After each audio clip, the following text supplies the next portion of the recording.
Hello and thanks for joining us. Today I'm just rounding out my look at Mezcals and Tequilas with a popular premium brand. This is Patron's Anejo Tequila. So Patron is very much the pioneering premium tequila of the 1990s. The brand was started in 1989 by two friends, Paul DeJoria and Martin Crowley. And they were looking for quality tequila. They saw there was a gap in the market. They went to Mexico to try and see what the opportunities were. And there they met up with Francisco Alcaraz. And Francisco was a very experienced, he was a chemical engineer and distilling consultant who had worked since the 1960s. He'd worked for the Mexican government as a tequila inspector. So he knew how the industry worked and he knew a lot about producing quality. Now he was a consultant and had been working with a family-owned distillery called Siete Leguas, whose processes were quite traditional, and he saw that as a way of producing high quality. I don't think the family were particularly enthusiastic about working with Paul DeJoria and Martin Crowley originally, but he managed to convince them that actually they were working with him. And as a result, the brand was founded, and in 1989 they produced their first 12,000 bottles and shipped that. And the relationship with Siete Leguas lasted until 2002, when they'd already realised that it was difficult to have a successful high quality brand. Somebody else had control of your production.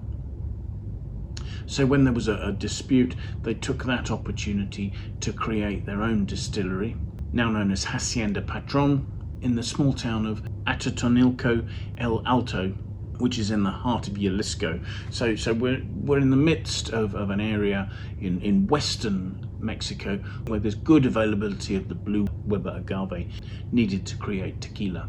And so, as I say, really Patron were the first people to promote the production of 100% pure agave at a time when most tequilas were what were referred to as mixto tequilas, in which you'd be adding sugar to ensure sufficient alcohol was created during fermentation. So the brand is based very much on a quality approach, and it's not surprising therefore that in 2018 the owners were bought out by the large spirits brand Bacardi. As I say, production requires good availability of high quality blue agave. Now Patron will only use this once it's somewhere between 6 and 8 years old. It's fully mature. They will only use agave hearts that weigh at least 10 kilograms because actually for the workers it's dangerous to split the smaller agave. And they're very particular about the ripeness of these agave hearts as well. If there are red spots on them, if there are too many, then the heart is overripe, and that will give vinegar notes in the fermentation. So anything that's overripe is rejected. Typically the best sugar and the best flavour in tequila is achieved once the agave has reached 21% of sugar. On average for Patron, they're aiming to have about 25% of sugar there. So the agave hearts are split in 4, and once they've been split, the cores are removed to remove bitterness, and then the agave hearts are roasted in brick ovens. This roasting process takes 79 hours. The agave hearts are stacked by hand in these brick ovens. Initially there's a period of cooking with steam to soften the agave hearts and to release the sugars, and then the hearts are slowly roasted, and once roasting is complete the ovens are opened and it's allowed to cool. During the last few hours in which the agave is roasting, you will get the production of an agave syrup that runs into channels in the floors of the brick ovens. And by just collecting the sweet syrup at the end of this roasting process, that can be quite an important component of the fermentation. What is quite particular about Patron's production process is that they have two means of crushing the agave hearts, and that's unusual in tequila production. So the first way in which the agave hearts are crushed is using the traditional tejonas, and they are 2-ton volcanic stone wheels that are used to flatten the agave heart and to break up the fibres in there, and they will sit in circular pits that are hewn from riverbed stone. and a mechanical arm will push these wheels round in a circle, breaking up the fibres of the hearts to release the sugars.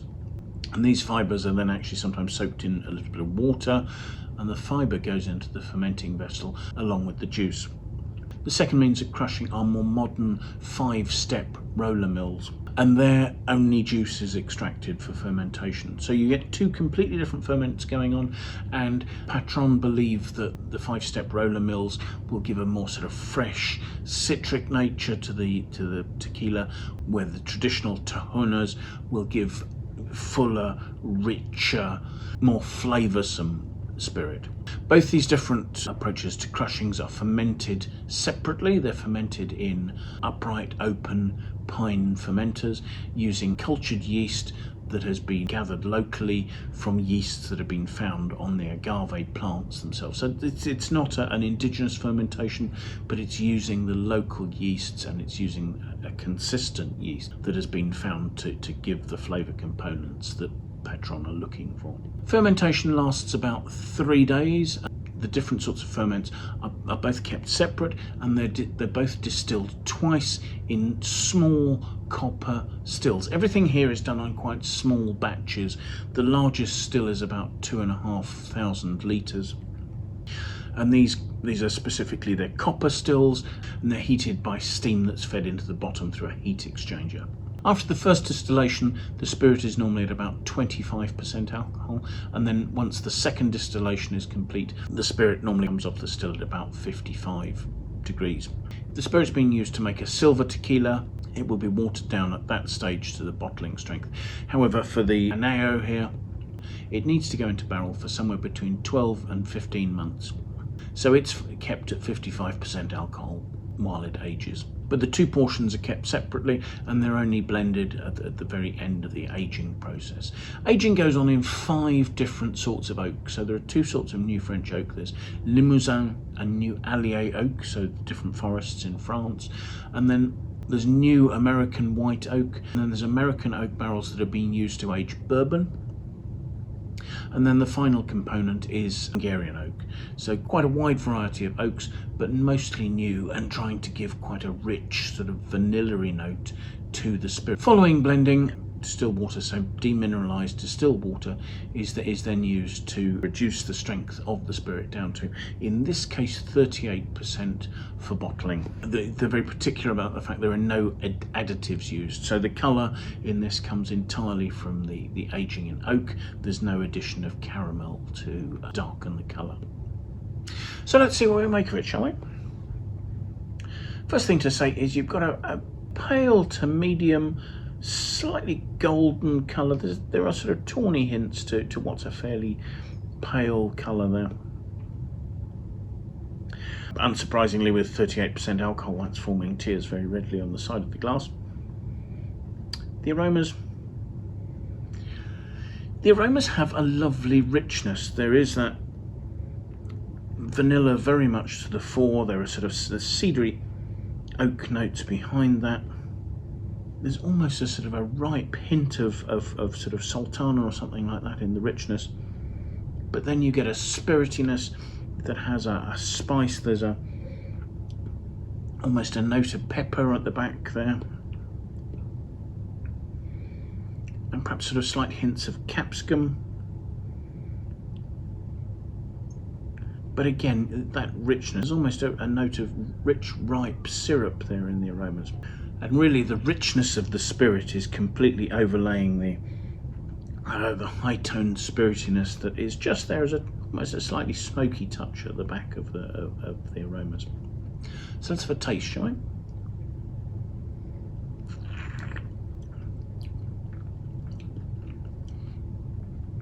That's rich and full, and the flavours are very much at the front of the mouth. There's plenty of vanilla and cedar and a rounded, almost slightly oily texture, and really that richness, almost as though a dried fruit touch, sort of fig or sultana or something like that at the front of the mouth. And then it does open up, and you've got a little bit of the spirit on display. There are peppery touches. Right in the mid palate there is actually quite a sort of a green capsicum note just comes through there, giving a freshness. Really, later on as you get to the finish, you start to encounter sort of notes of fennel and high-toned anise. And that's where the warmth of the alcohol really starts to show at the back palate. But actually, before it burns, you get this sort of honeyed syrup richness kicking in, and the ripeness of the flavours stops there from being a harshness and a burn on the finish there. This clearly is a premium tequila. It has a complexity and a richness. It's quite attractive to drink on its own. Certainly isn't a need to mix this with anything whatsoever. This really is a very enjoyable mid-weight sipping spirit that has a sort of a lovely typicity. There is a fireness, that sort of slight cactusy capsicum sort of note on the middle of the back palate, and it's like peppery hints. And yet at the same time, this all begins with a lovely sort of a sophistication, a smoothness, a richness, and a complexity. Now, I did have a look, and we do actually have a wine searcher aggregated score for this. It gets 91 out of 100, which seems very reasonable to me. I'm sure there are more expensive, premium, small production tequilas of higher quality, but I think it's fair to say this is a very respectable, widely available premium tequila that's offering some really enjoyable drinking. So thank you very much for joining us. I do hope you found the tasting of interest. If you've enjoyed it, please press the like button. If you'd like to watch more of our tastings, do please subscribe, follow our channel. It would be fantastic to have your support. If you have any comments that you want to add, do please pop those in the comments box below. I will leave a link to the page on the Wine Searcher website so you can find out where this is available, what its pricing is, and a little bit of background information around it as well. If you have any friends you think might like to watch the video, it would be fantastic if you could share that with them. That would be great. But more than that, we really hope that you'll be able to come and join us for another tasting in the very near future. We hope you can find some time. Bye for now.